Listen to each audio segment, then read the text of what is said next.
입니다. 아프셔 수술도 거듭하셔가지고 원사님 오고 싶어도 못 오시네요. 건강하셔야지 예배도 오는 거예요, 그죠? 네. 우리 지금 가운데도 저희 아들놈도 지금 된통 또 감기인지 독감인지 걸려서 못 오네요. 그래서 뭐 온라인으로 본다 그러긴 하던데, 하여튼 건강하셔야지 하나님께도 영광이 되고 우리도 복이 됩니다. 오늘 말씀은요, 베드로의 두 번째 편지의 끝부분이에요. 이제 베드로후서가 지난 금요일날 다 끝났어요. 말씀드린 대로 당시 소아시아 교회에 고난받는 그리스도인들 형제 자매들에게 쓴 편지인데, 베드로후서는 특별히 거짓 선지자들 또는 거짓 교사들, 오늘날로 치면은 뭐 이단 사이비 또는 지금 거리 한참 나가 있는 정광훈 뭐 이런 사람들 다 자기 비즈니스예요. 다 자기 비즈니스고 정치적인 힘을 행사하는 건데, 그게 또 어떻게 정치적으로 이렇게 탁 맞붙으셔가지고 지금 엄청난 세를 이루고 있고, 또 헌금도 뭐 무지하게 걷는다 그러더라고요. 미국에서도 뭐 누가 몇 억씩 준다 그러고, 이 당시에도 그랬어요. 그러니까 이게 어제 오늘의 일이 아니에요. 예수님 전에도 거짓 선지자들과 거짓, 왜 그 예레미야 기억나시죠? 하나냐 그래가지고 왜 이스라엘 멸망하지 않는다고, 예루살렘 멸망하지 않는다고, 예레미야는 멸망한다고. 그 우리 예레미야만 거짓 선지자로 몰려가지고 죽을 뻔하잖아요. 근데 실제로 예루살렘이 멸망하잖아요. 그게 하나님의 뜻인 거예요. 오늘날에도 듣기 좋은 소리 많이 하는 사람, 그 사람은 사실 거짓 선지자들이에요. 왜냐하면 듣기 좋은 소리를 하는 사람들은 하나님의 말씀보다는 자기의 영광을 위해서 하는 경우가 참 많아요. 저도 마찬가지예요.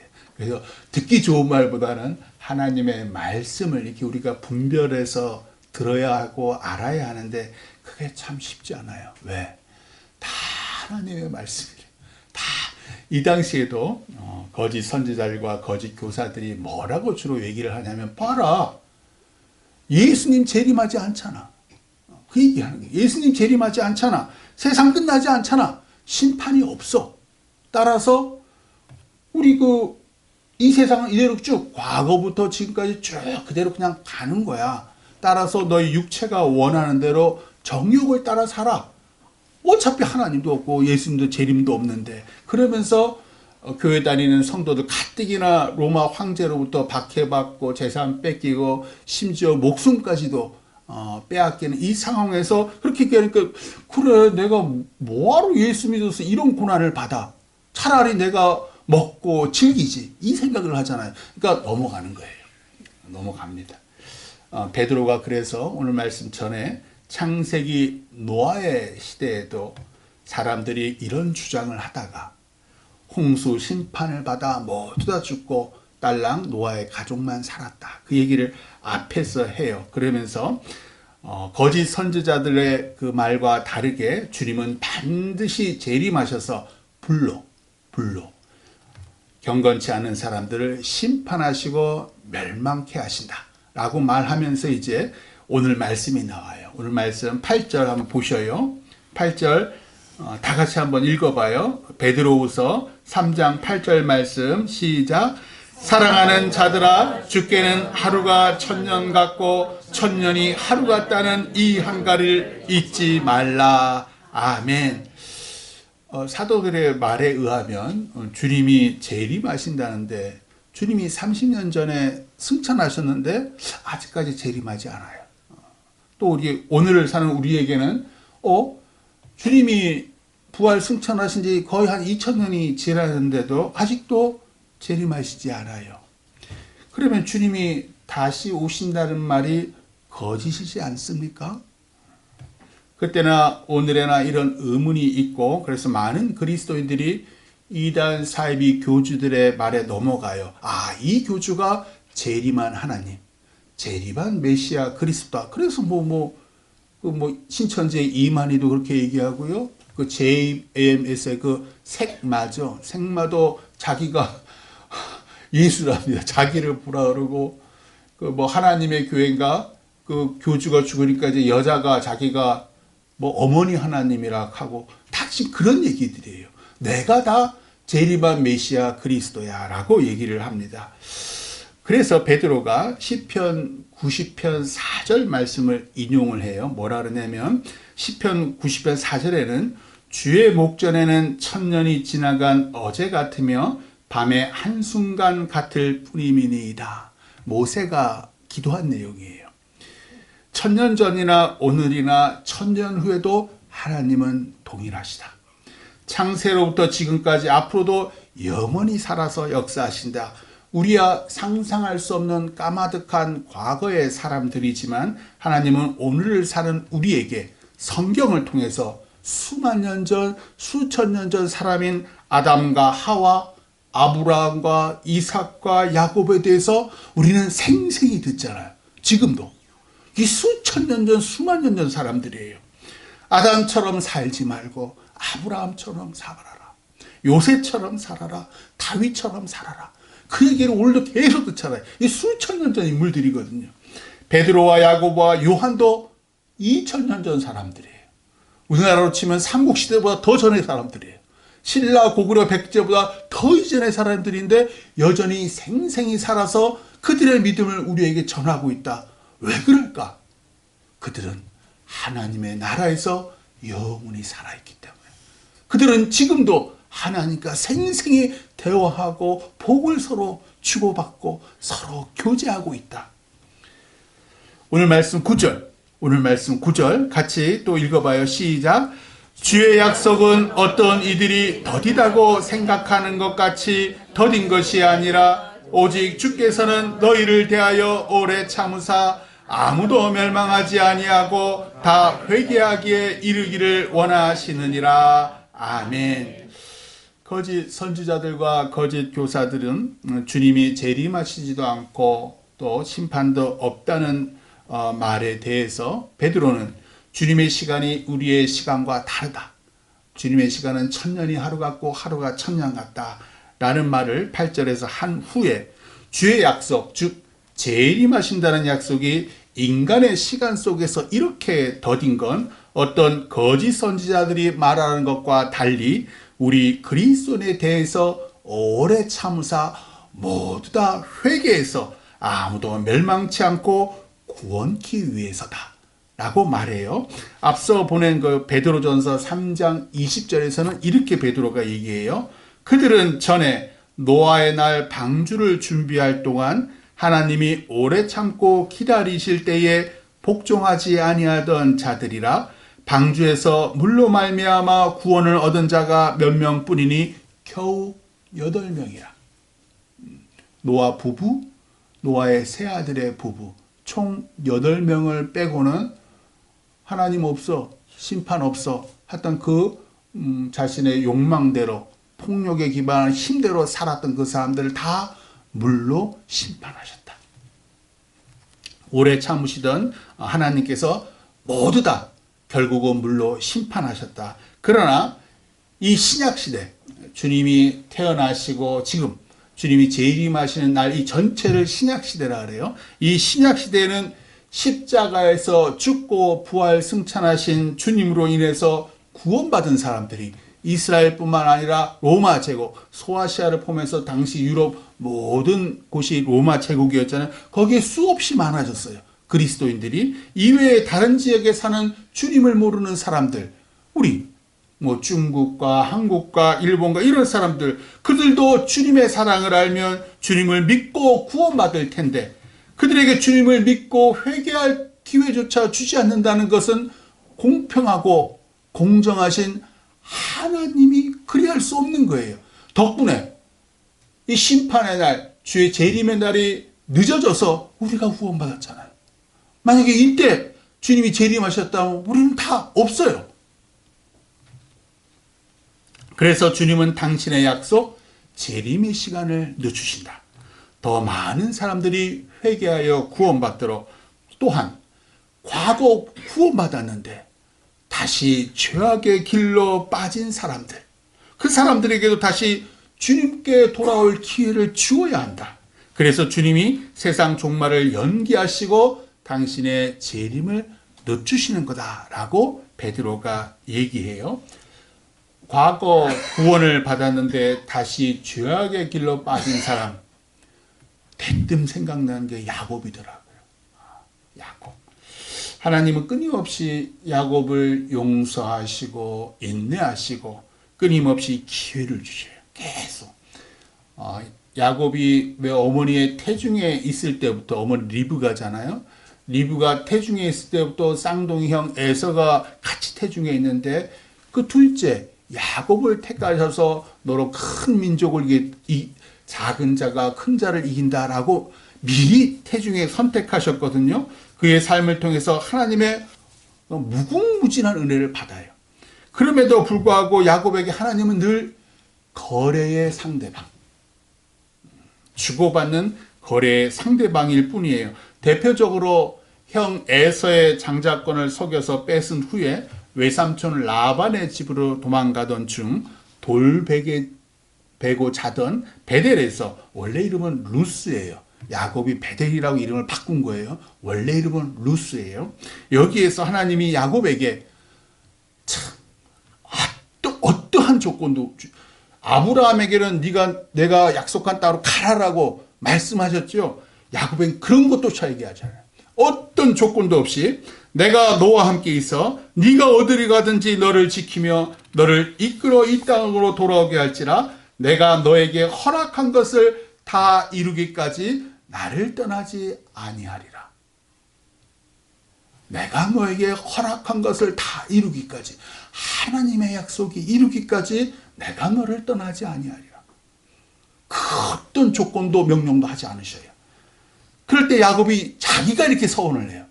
뭐라 그러냐면 하나님이 나와 함께 계셔서 내가 가는 이 길에서 나를 지키시고 먹을 떡과 입을 옷을 주시어 내가 평안히 아버지의 집으로 돌아오게 하시오면, 몇 가지 조건을 붙여요. 나와 함께 계셔서, 또 내가 가는 이 길에서 나를 지키시고 먹을 떡과 입을 옷을 주시오. 두 번째.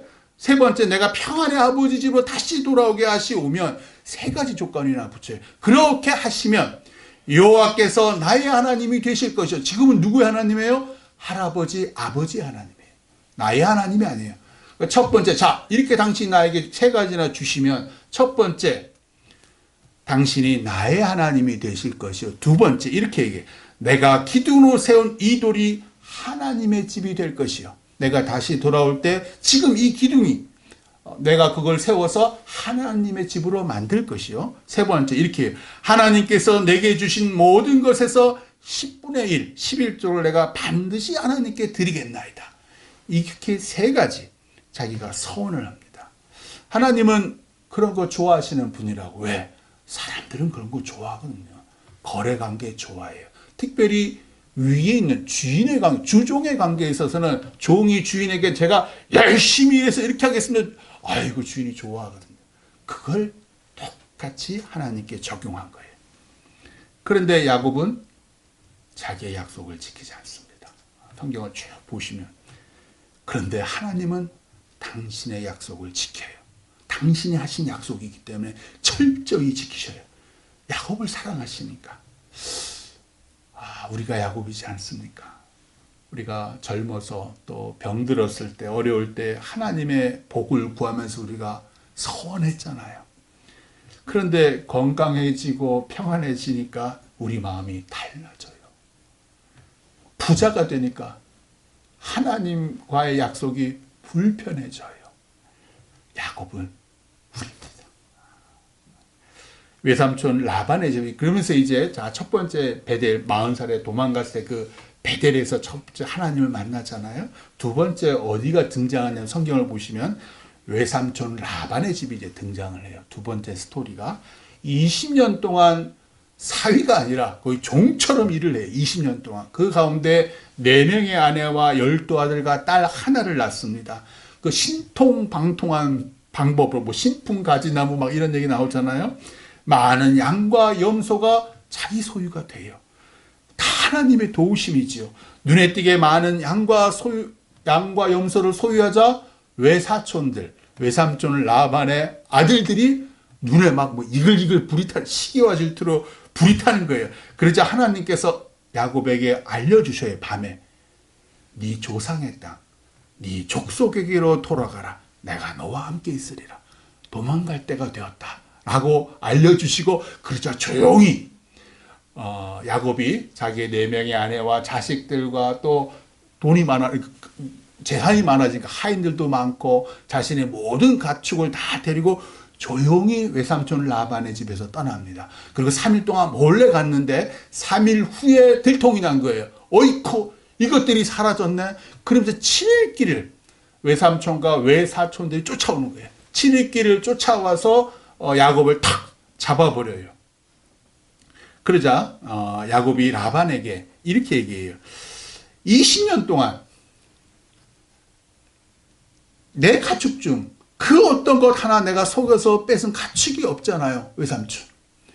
오히려 아무 품삯 없이 그 20년을 무료로 봉사했지 않습니까? 라고 얘기를 해요. 그러면서 이 말이 기가 막혀요. 우리 아버지의 하나님, 아브라함의 하나님, 자기 하나님 얘기 안 해요. 아까 분명히 베델에서 뭐라 그랬어요? 나의 하나님인데 아직 나의 하나님이 아니에요. 이렇게 우리 아버지의 하나님, 아브라함의 하나님, 곧 이삭이 경외하는 이가 나와 함께 계시지 아니하셨더라면 외삼촌께서 이제 나를 빈손으로 돌려 보내셨으리이다마는 하나님이 내 고난과 내 손의 수고를 보시고 어젯밤에 외삼촌을 책망하셨나이다. 외삼촌의 그 라반의 꿈에 나타나셨거든요. 절대로 해하지 말라고. 그 얘기를 벌써 아는 거예요. 하나님이 이 야곱의 말에 감동하셔요. 아이고, 저놈이 겉으로 표현하지 않아서 그렇지 내 은혜를 아는 놈이구나. 그렇잖아요. 지 하나님을 얘기 안 했지만 내 아버지의 하나님께서 나를 도와주셔서 이렇게 부자가 되게 하셨고, 당신이 나를 해하지 못하게 꿈에서 당신 꿈에 나타나지 않았어. 이런 거에 감동하신 거 하나님께서. 우리도 지금의 우리가 있기까지 이렇게 건강하게 새끼들 키우고 나름 남에게 손 내밀지 않을 수 있다는 거 하나님 은혜임을 우리도 알잖아요. 단지 표현하지 못하고 감사드리지 않아서일 뿐이지 우리도 그런 거 다 알고 있어요. 이제 다음 장면이 나와요. 아버지 이삭의 집으로 가는 중이에요. 그러다가 형 에서가 살고 있는 에돔 땅에 이제 거쳐서 아버지가 살고 있는 가나안 땅에 가야 되는데, 야곱이 사자들을 먼저, 그러니까 심부름꾼들을 먼저 보내서 형에게 화해의 메시지를 보내요. 내 소유에 얼마를 주겠다, 뭐 이런 식으로 해서 보냈죠. 그런데 돌아온 사자들이 하는 말이 형 에서가 400명의 부하들과 함께 기다리고 있습니다. 이 당시 야곱의 마음을 성경은 이렇게 증거를 해요. 그대로 읽을게요. 야곱이 심히 두렵고 답답하여 자기와 함께한 동행자와 양과 소와 낙타를 두 떼로 나누고, 그리고 이렇게 기도를 해요. 내 조부 아브라함의 하나님, 내 아버지 이삭의 하나님 여호와여. 끝끝내 내 하나님 얘기 안 해요. 주께서 전에 내게 명하시기를 네 고향 네 족속에게로 돌아가라. 내가 너에게 은혜를 베풀리라 하셨나이다. 나는 주께서 주의 종에게 베푸신 모든 은총과 모든 진실하심을 조금도 감당할 수 없사오나 내가 내 지팡이만 가지고 이 요단을 건넜더니 지금은 두 때나 이루었나이다. 내가 주께 간구하오니 내 형의 손에서 에서의 손에서 나를 건져내시옵소서. 내가 그를 두려워함은 그가 와서 나와 내 처자들을 칠까 겁이 나기 때문이니이다. 주께서 말씀하시기를 내가 반드시 너에게 은혜를 베풀어 네 씨로 바다에 셀 수 없는 모래와 같이 많게 하리라 하셨나이다. 우리도 왜 급하면 하나님 붙잡잖아요. 얼른 기도하잖아요. 아이고 하나님, 우리 이삭이 이사님이 안 그래도 부처님 믿고 뭐 하는데도 전쟁통 나가면 다 아이고 하나님 하더라. 그래서 그 얘기 참 자주 하시는데, 급하면 하나님 붙잡는 거예요. 우리가 야곱이 너무 급해요. 그래서 예전에 하나님 나에게 이렇게 약속하셨잖아요. 막 그 약속 막 들먹이면서 지는 아직도 할아버지 하나님, 아버지 하나님, 지는 약속 하나도 지키지 않으면서 막 그런 참 교활하다. 참 약삭 많다. 절대로 손해보지 않으려 이익만 계속 취하려고 그러는 거예요.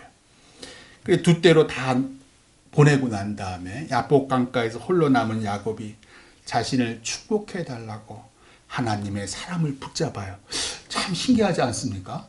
하나님의 사람이 왜 등장했을까? 저 약속 바른 놈. 하나님은요, 당신의 약속을 성취하고 싶어요. 우리가 아무리 교활하고 간사해도 하나님은 너를 복 주시고 싶어요. 그러니까 저놈이 아하, 이제 나를 붙잡고 막 기도를 하는구나. 그래, 그러면 내가 이놈을 도와줄 핑계, 변명을 얻어야 되는 거예요. 그러니까 하나님이 사람을 다 보내셔요. 그러자 야곱이 어이쿠 하고서는 밤새도록 붙잡고 씨름을 합니다. 씨름을 했다라고 표현을 해요. 하나님의 사람이 야곱의 이제 허벅지 관절, 환도뼈라고 그걸 탁 쳐서 위골시켜요. 그럼에도 불구하고 야곱이 날이 새도록 붙잡고 늘어지자 하나님의 사람이 야곱의 이름을 뭐로? 이스라엘로. 하나님과 겨루어 이겼다 라는 뜻의 이스라엘로 바꿔주고 축복하시고 그 자리를 떠나세요. 한번 생각해 보세요.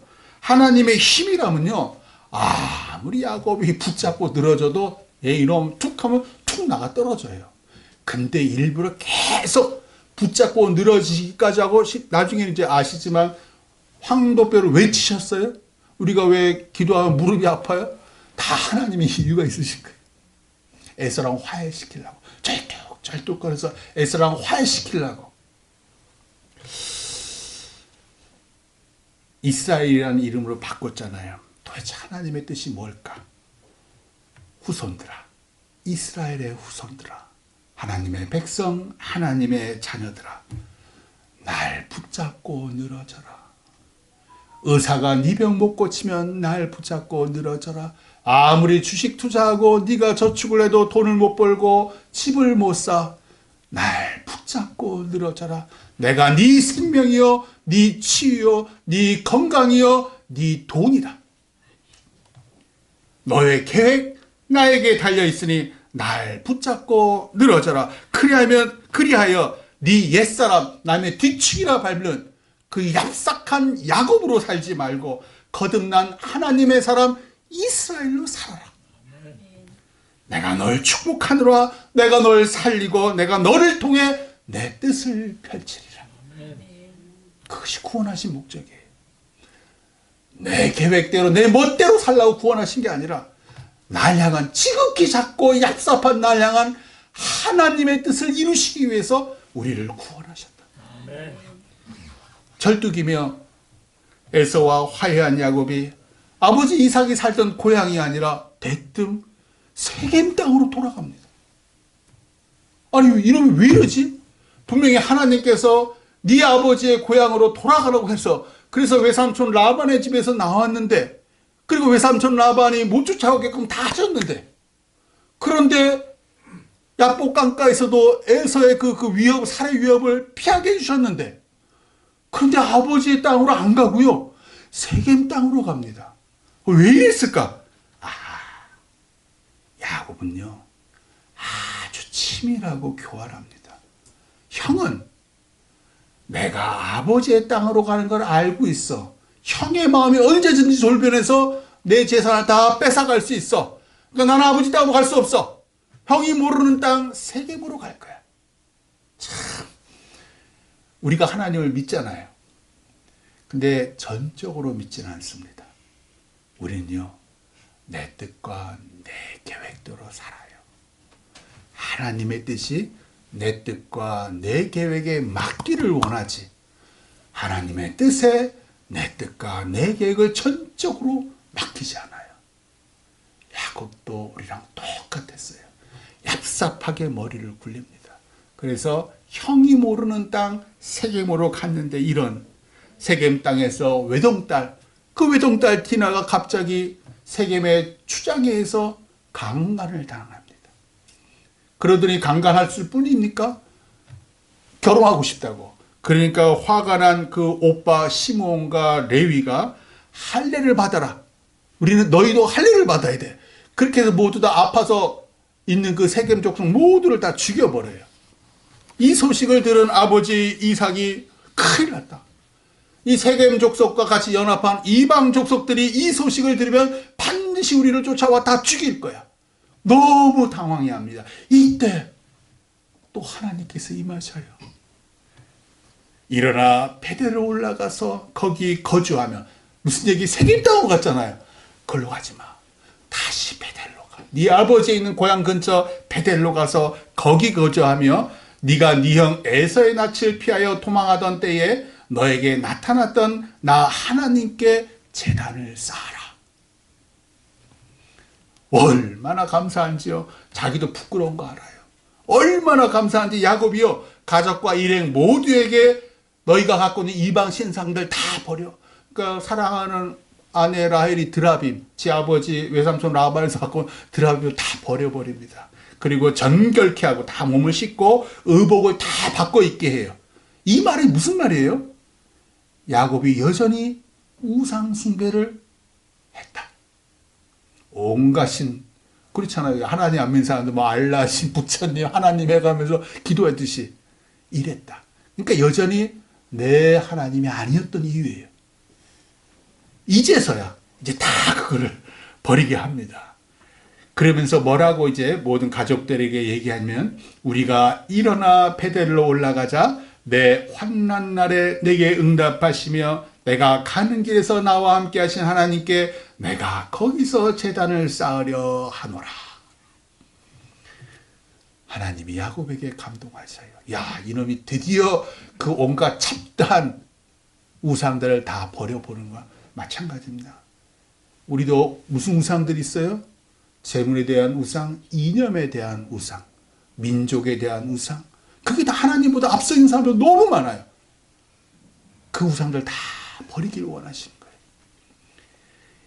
감동하셔서 세겜 주위에 있는 모든 고을을 크게 두려워하게 해서 어떠한 이방 족속도 야곱의 일행을 따라오게 하지 못합니다. 기가 막히죠. 그리고 야곱이 수십 년의 세월을 돌고 돌아서 마침내 베델에 돌아오죠. 이게 한 40년 만에 돌아오는 거예요. 하나님께서 야곱에게 복을 주시고 그 이름을 이스라엘이라고 다시 확인시켜 주시면서 이렇게 말씀하세요. 나는 전능한 하나님이라. 너 이방 우상들, 너의 이념, 민족, 어쩌고저쩌고 다 버리라는 거예요. 나는 전능한 하나님이라. 생육하며 번성하라. 한 백성과 백성들의 총회가 너에게서 나오고 왕들이 네 허리에서 나오리라. 내가 아브라함과 이삭에게 준 땅을 너에게 주고 내가 네 후손에게도 그 땅을 주리라. 뭐 했다고? 이방 신상 다 버리고 정결하게 하고 하나님 말씀에 순종해서 40년 만에 베델로 돌아왔다고 하나님께서 이 엄청난 축복을 주시는 거예요. 그 전까지는 이런 얘기, 구체적인 얘기 안 하셨어요. 이제서 얘기하시는 거예요. 네 허리에서 왕들이 나올 것이라. 야곱이 하나님이 자기가 말씀하시던 곳에 돌기둥을 세우고 그 위에 전제물과 기름을 붓고 예배하면서 그곳 이름을 베델, 원래 루스라 그랬잖아요. 베델, 하나님의 집이라라고 불러요. 기억해 보세요. 40년 전 형 에서의 위협에 막 돌베개 베고 자던 거기서 하나님의 두 번째 했던 약속, 그 약속을 이제서야 이룬 거예요. 이제서야. 그리고 아버지 이삭이 있는 고향으로 돌아가고 거기서 창세기 마지막 인물 야곱의 11번째 아들 요셉의 이야기가 시작이 되면서 창세기가 끝나요. 지난 한 주 동안에 제 마음에 야곱의 삶이 계속 생각이 나더라고요. 이 교활하고 이기적인 야곱에게 왜 하나님은 그토록 엄청난 복을 주시는 걸까? 하나님을 거래 대상으로 생각하는 야곱에게 왜 하나님은 번번이 속으시는 걸까? 하나님은 늘 좋고 귀한 걸, 생명을 주시는데도 야곱은 달랑 말로만 감사하고 기껏해야 자기 필요할 때만 예배를 드리는데 그런 것에도 왜 감격하시는 걸까? 그리고 저를 돌아봤어요. 야곱이랑 똑같습니다. 아니, 야곱은요, 야복 강가에서 하나님을 붙잡고 밤새도록 하나님과 씨름하며 기도했지, 저 그런 적 없습니다. 밤새도록 하나님 붙잡고서 기도한 적이 제가 없어요. 저보다 야곱이 더 낫더라고요. 은혜. 하나님의 일방적 은혜. 이 은혜가 없었다면 제 삶이 어찌 됐을까요? 믿음의 초보 시절, 아니 지금까지도 제가 독단적으로 하나님과 맺은 거래가 얼마나 허탄한지 하나님은 이미 아시면서도 그 거래를 참아주시고 그 거래를 파괴한 저를 꾸짖지도 벌하지도 않으시는 하나님. 하나님은 저를 조건 없이 사랑하셨고 은혜를 부어주시기만 해요. 큰 헌금 제대로 한 적 없고 예배 자리만 지키고 있음에도 하나님은 거기에 감동하시는 거예요. 제가 외롭고 힘들고 불안할 때 주님을 생각하고 주님 찬양하고 잠깐 드린 그 작은 기도에도 하나님은 감동하시더라고요.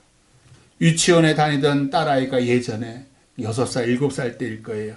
작은 종이에 그 카드라고 치고 작은 종이에 뭐지 저 색종이 막 알록달록한 거 다 시킨 거죠. 선생들이 주일학교 선생들이 그 시킨 건데 거기에다가 그림도 막 그려놓고 글씨로 삐뚤빼뚤 그 선생님 쓴 거 받아서 베낀 거예요. 그런데도 제대로 뭐 리글도 거꾸로 리글 쓰고요. 그러면서 부모님 감사하다고 썼는데 얼마나 감동했는지 저희 집사람 아이도 그거 그대로 자기 여구시에 딱 모셔놓고 있어요. 똑같이 제가 지극히 작고 형편없는 정성 그걸 드렸음에도 하나님은 참 크게 감동하십니다. 그렇게 우리가 신앙적으로 조금씩 커가면서 장성한 믿음의 사람이 될 때까지 하나님은 오래 참고 기다리셔요. 아버지의 사랑을 알고 그 사랑에 감사할 때까지요. 며칠 전 유퀴즈라는 TV 프로를 보다가 배우 남보라 기억나셔요? 그 20년 전이더라고요. 벌써 MBC 일요일 밤에라는 프로그램에서 10세 남매 중 둘째이자 장녀, 맏딸이에요. 장녀로 그때가 고3이더라고요. 그 바쁜 고3 생활에도 불구하고 어린 동생들 다 돌봐요. 엄마 아버지가 다 일하러 가니까 지가 그걸 다 돌봐요. 그리고 지 학교 가고 공부하고 그 모습이 이제 나오니까 온갖 연예 기획사에서 연락이 와서 그때부터 이제 배우 생활을 했어요. 그리고 그 배우 생활한 모든 돈을 20년간 가족의 생계를 다 책임지고 그 동생들 학원비, 학비 다 대주고 그리고 이번 5월에 결혼한다고 유퀴즈라는 그 프로그램에 나왔더라고요. 이 남보라 자매가 여의도 순복음교회 청년 봉사부장이랍니다. 봉사하다가 봉사부원 남자랑 눈이 맞아서 이번 5월에 결혼한다고. 바로 이 오빠랑 동생 5명이 같이 이 유퀴즈라는 프로그램에 나왔는데 그중 7째 여동생이 결혼하는 언니에게 이렇게 편지를 썼어요. 언니 이제 6퇴해. 양육 은퇴해. 우리 동생들 지금까지 잘 키워왔다는 6퇴해. 다음 생에도 10세 남매로 태어날 거냐고 누가 나에게 질문한다면 난 망설임 없이 예스라고 대답할 거야. 우리가 어린 시절 어려운 환경에서 자라왔지만 그 모든 순간이 있었기에 지금의 우리 가족이 있다는 걸 알거든. 다음 생에 내가 7번째로 태어나서 언니 오빠들 옷 물려입고 찬물로 샤워하는 추운 시절이 있어도 라면 5개 끓여서 10명이 나눠 먹던 배고픈 시절이 있어도 사랑하는 가족을 떠나보내는 가슴 아픈 순간들이 있을지라도 난 그 모든 순간들을 가족들과 함께 겪으면서 행복하게 살 거야. 우린 그 누구보다 강하고 진심으로 서로를 사랑하는 사람들이니까 그때는 언니가 장녀로 태어나지 말고 사랑 많이 받는 막내로 태어나서 보탬 많이 받았으면 좋겠어. 남보라가 그 외 동생들 다 학비랑 학원비 됐다 그랬잖아요. 그래서 동생들이요 대학 다니고 이제 취직을 한 동생들이 많아요. 그러면 그 첫 월급에서 10만 원을 떼서 언니에게 봉투에 넣어서 언니에게 준대요. 보라 언니에게 준대요. 키워줘서 너무 고맙다. 엄마 같은 존재라고. 남보라가 막 감동의 눈물을 막 흘려요. 오늘 말씀 10절 한번 같이 읽어봐요. 오늘 말씀 10절 다 왔습니다. 같이 오늘 말씀 10절 같이 읽겠습니다. 시작. 그러나 주의 날이 도둑같이 오리니 그날에는 하늘이 큰 소리로 떠나가고 물질이 뜨거운 불에 풀어지고 땅과 그 중에 있는 모든 일이 드러나리로다. 아멘. 주님의 날, 주님의 재림이 더딘 건 죄 많은 우리를 대하여 오래 참으사 아무도 멸망치 않고 다 회개하기에 이르기를 원하시는 주님의 뜻이지만, 주의 날은 반드시 어느 날 도둑같이 갑자기 오리니 죄 짓지 말고 주님께 돌아와야 합니다. 왜냐하면 그날에는 모든 것이 드러나요. 우리가 어떤 존재인지 다 드러납니다. 따라서 주님의 오래 참으심만 기대하지 말고 성숙한 신앙으로 주님 감동시키시기를 예수님의 이름으로 축원합니다. 기도하겠습니다.